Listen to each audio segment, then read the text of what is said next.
샬롬, 말씀 읽어주는 김기웅 목사입니다. 오늘도 기대하는 마음과 사모하는 마음을 가지고 하나님의 말씀 함께 읽겠습니다. 예레미야 1장 11절부터 19절까지의 말씀입니다. 하나님의 메시지가 내게 임했다. 예레미야야, 지금 무엇이 보이느냐? 내가 말했다. 지팡이 하나 보입니다. 이것이 전부입니다. 그러자 하나님께서 말씀하셨다. 잘 보았다. 내가 너의 지팡이가 되어줄 것이다. 내가 내게 주는 말들이 다 이루어지게 할 것이다. 하나님의 메시지가 다시 임했다. 이제 무엇이 보이느냐? 내가 말했다. 끓는 솥이 하나 보이는데 이쪽으로 기울어져 곧 쏟아질 것 같습니다. 그러자 하나님께서 말씀하셨다. 북방에서 재앙이 쏟아져 이 땅에 사는 모든 백성에게 들이닥칠 것이다. 잘 지켜보아라. 이제 내가 북방에서 왕들을 모두 불러낼 것이다. 하나님의 보고다. 그들이 내려와서 예루살렘 성문과 성벽 코앞에, 유다의 모든 마을 코앞에 진을 칠 것이다. 내가 유다 백성에게 심판을 선언할 것이다. 그들이 나를 저버렸기 때문이다. 이 얼마나 천인공노할 일인가. 그들은 다른 신들에게 잘 보이려고 재물을 갖다 바쳤고 자기들이 잘라 만든 막대기와 색칠에 만든 돌들을 신으로 섬겼다. 그러나 너는 옷을 챙겨 입고 일어나 일을 시작하여라. 일어나서 내가 해야 할 말들을 하여라. 내가 전하라는 말을 그대로 전하여라.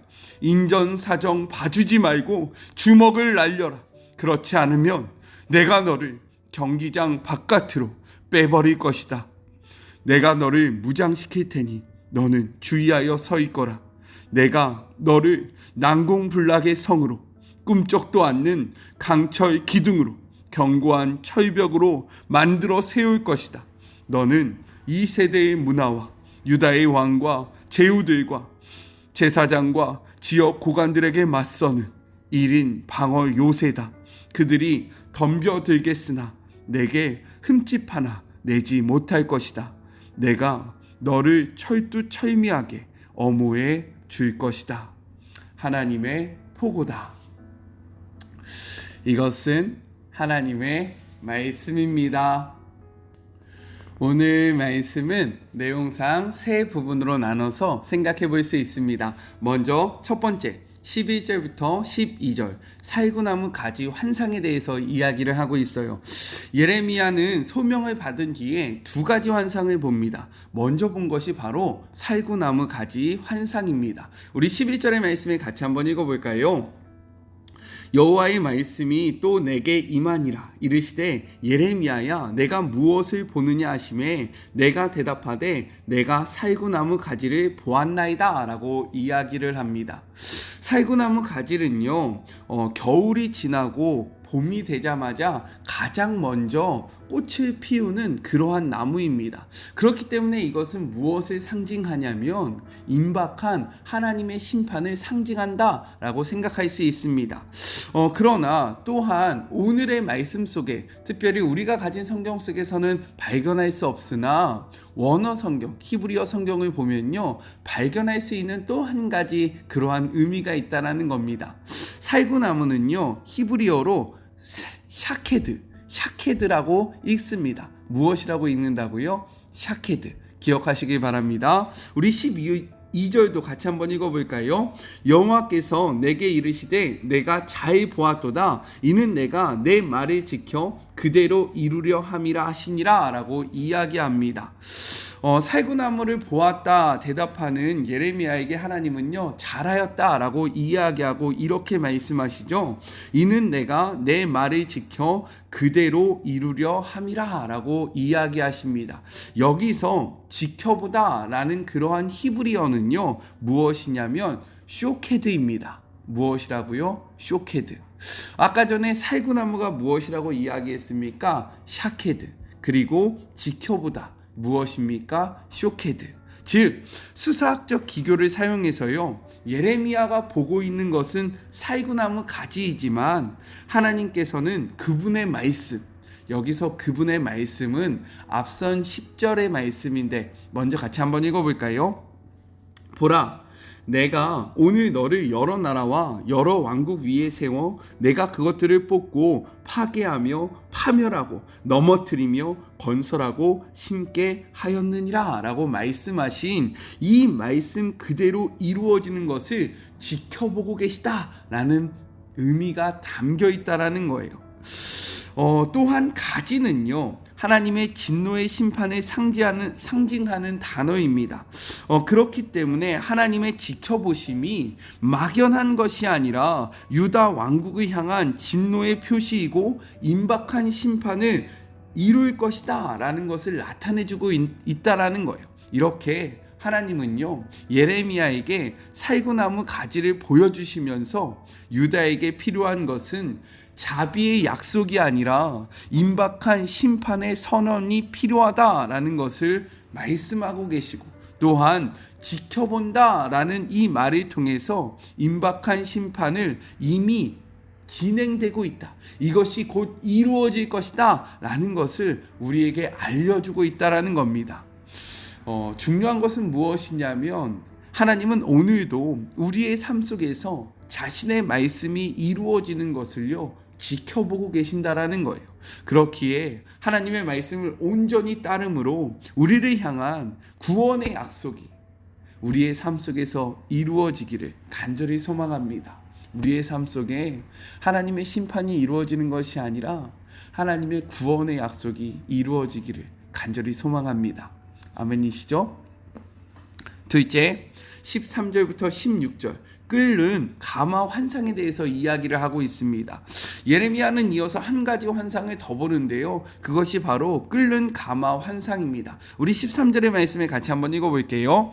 여호와의 말씀이 다시 내게 임하니라. 이르시되 내가 무엇을 보느냐? 대답하되 끓는 가마를 보나이다. 그 윗면이 북에서부터 기울여졌나이다 하니 라고 이야기합니다. 이것은요, 유다에게 임할 재앙을 상징하는 것인데, 특별히 가마 윗면이 북쪽에서 기울어졌다라는 것은 유다를 심판할 세력이 북쪽에서부터 내려올 것이다 라는 것을 나타내주고 있는 것입니다. 그렇다면 유다의 심판은 왜 일어나는 것일까요? 하나님은 그 이유를 분명하게 말씀하세요. 16절의 말씀입니다. 무리가 나를 버리고 다른 신들에게 분향하며 자기 손으로 만든 것들에 절하였은즉 내가 나의 심판을 그들에게 선고하여 그들의 모든 죄악을 징계하리라 라고 말씀하십니다. 먼저는요, 다른 신들에게 분향했기 때문인 겁니다. 이것은 10계명 중에서 제1계명을 어긴 거예요. 우리 말씀을 같이 한번 볼게요. 출애굽기 20장 3절의 말씀입니다. 너는 나 외에 다른 신들을 내게 두지 말라. 이스라엘 백성은요, 이 첫 번째 되는 계명부터 어겼다라는 거예요.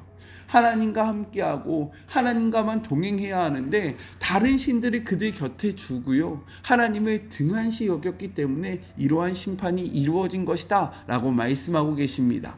이어서는요, 자기의 손으로 만든 것들에 절했기 때문입니다. 이것은 10계명 중에 제2계명을 어긴 거예요. 말씀을 볼까요? 출애굽기 20장 4절과 5절 전반부의 말씀입니다. 너를 위하여 새긴 우상을 만들지 말고 또 위로 하늘에 있는 것이나 아래로 땅에 있는 것이나 땅 아래 물속에 있는 것에 어떤 형상도 만들지 말며 그것들에게 절하지 말며 그것들을 섬기지 말라라고 말씀하십니다. 이 말씀은 무엇입니까? 우리가 주인으로 삼고 우리가 바라봐야 할 대상은 오직 한 분 되신 하나님인데, 우리의 손으로 만든 우상이라는 말은 무엇입니까? 이제 우리의 삶의 주인이 하나님이 아니라 우리가 된다라는 것을 나타내주고 있다라는 거예요. 즉 하나님의 그 통치하심을 거부하고 내 맘대로 할 겁니다, 내 뜻대로 할 겁니다 라고 이야기하는 것이 우리의 손으로 만든 우상이라는 거예요. 왜요? 우리의 손으로 만든 우상, 제가 이것을 만들었는데 이것이 저에게 이야기할 수 있겠습니까? 이것이 저에게 어떠한 것을 명령할 수 있겠어요? 아니요. 우상은요, 우리의 원을 투영하는 겁니다. 그래서 아무것도 할 수 없는 이 우상을 섬기는 거예요. 왜요? 내 맘대로 하고 싶어서, 내 뜻대로 하고 싶어서 하나님의 말씀을 어기고 내가 살아가는 그 삶의 방식을 고수하고 싶은 것이 바로 우상을 만드는 것이다 라고 성경은 이야기하는데, 지금 유다 백성들은요, 하나님이 아닌 다른 것들을 가까이 하고 하나님을 우리의 삶의 통치자로 인정하는 것이 아니라 스스로가 삶의 주인이 되어 살아가기 때문에 이러한 심판이 이루어졌다라고 하나님은 분명하게 선포하고 계신 겁니다. 하나님은요, 십계명 즉 이스라엘 백성과 언약을 맺으시면서 이렇게 말씀하셨어요. 출애굽기 20장 5절의 말씀 같이 한번 읽어보겠습니다. 그것들에게 절하지 말며 그것들을 섬기지 말라. 나 내 하나님 여호와는 질투하는 하나님인즉 나를 미워하는 자의 죄를 갚되 아버지로부터 아들에게로 3대까지 이르게 하겠다라고 말씀하십니다. 스스로를 질투하는 하나님이라고 말씀하시는 거예요. 질투가 무엇입니까? 사랑의 또 다른 감정이라는 거예요. 사랑하기 때문에 질투하는 겁니다. 사랑하지 않으면요, 질투하지 않아요. 내가 애착이 없고 관심이 없는 사람이 무엇을 하던가 우리가 어떠한 관계가 있습니까? 상관이 없다라는 거예요. 하지만 내가 사랑하는 사람, 내가 애정하는 사람이 다른 사람을 바라보면요, 이 사랑했던 감정으로 말미암아 질투가 생기는 겁니다. 즉 하나님은요, 내가 너를 사랑하고 있다. 나는 너와 온전한 관계를 맺기를 원한다. 그런데 너가 자꾸만 다른 것을 쳐다보면 나는 그 사랑으로 말미암아 질투가 일어난다 라고 이야기를 하는 겁니다. 하나님과 우리는요, 언약 관계로 맺어져 있다는 거예요. 믿으십니까? 마치 남자와 여자가 혼인을 통해서 언약을 맺고 하나가 된 것처럼 하나님과 우리는요, 언약을 통해서 하나가 되었는데 결혼한 남편이 다른 여자를 자꾸 쳐다보는 겁니다. 다른 여자와 관계를 맺는 거예요. 다른 여자와 데이트를 하고 살림을 차리는 겁니다. 그것을 두고 볼 아내가 있습니까? 없지 않습니까? 마찬가지인 거죠. 우리도 하나님이 아닌 자꾸만 다른 것들을 사랑하고 바라보면요, 마치 결혼한 사람이 외도를 하는 것과 똑같은 일을 벌이고 있다는 겁니다. 우리의 삶 속에서 하나님을 질투하지 않게 하기를 간절히 소망합니다. 우리 하나님을 버리고요, 다른 것들을 사랑하지 않는 우리 모두가 되었으면 좋겠습니다. 아셨죠? 우리 하나님 질투하게 하지 맙시다. 네, 파이팅. 마지막 셋째, 17절부터 19절 예레미야의 파송에 대해서 이야기를 하고 있습니다. 17절의 말씀 같이 한번 읽어볼게요. 그러므로 너는 내 허리를 동이고 일어나 내가 내게 명령한 바를 다 그들에게 말하라. 그들 때문에 두려워하지 말라. 내가 그들 앞에서 두려움을 당하지 않게 하리라 라고 말씀하고 계십니다.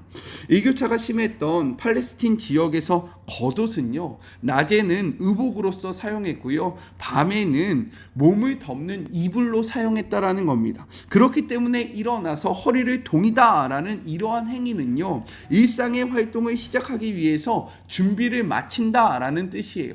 이제 누웠던 자리에서 일어나 그 이불로 삼았던 겉옷을 동여 매므로 활동을 시작해라 라는 의미가 담겨 있는 것입니다. 또한 이것은요, 상징적으로 전쟁에 나갈 준비를 마치다는 의미가 담겨져 있다라는 거예요. 그렇기에 하나님은요, 하나님의 부르심을 받아 하나님을 향해 반역을 일으킨 유다 백성과의 그 영적인 전쟁을 돌입하여라 라고 선포하고 계신 겁니다. 전쟁을 한다는 것은 언제나 두려운 것이 아닙니까? 그렇기 때문에 영적인 전쟁에 나서는 예레미야에게 하나님은 눈에 보이는 그들 때문에 두려워하지 말라라고 권고하고 계시는 거예요. 왜요? 능력의 하나님, 전쟁에 능하신 하나님께서 도와주시기 때문에 너희는 두려워할 필요가 없다라고 이야기하고 있는 겁니다. 우리 18절의 말씀을 같이 한번 읽어볼까요? 보라, 내가 오늘 너를 그 온 땅과 유다 왕들과 그 지도자들과 그 제사장들과 그 땅 백성 앞에 견고한 성읍 쇠기둥 녹 성벽이 되게 하였은즉이라고 이야기합니다.